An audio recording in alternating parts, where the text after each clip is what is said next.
السلام عليكم.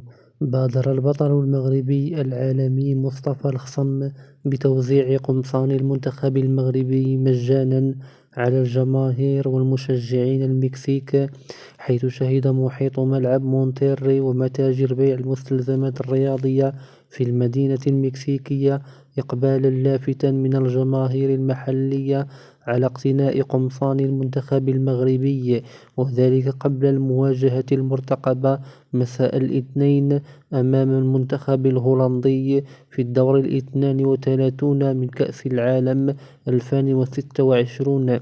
وأظهرت مقاطع فيديو وصور متداولة عبر منصات التواصل الاجتماعي عددا من المشجعين المكسيكيين وهم يرتدون القميص المغربي ويعبرون عن دعمهم لأسود الأطلس، في مشهد يعكس الشعبية الكبيرة التي يحظى بها المنتخب المغربي داخل المكسيك منذ انطلاق البطولة.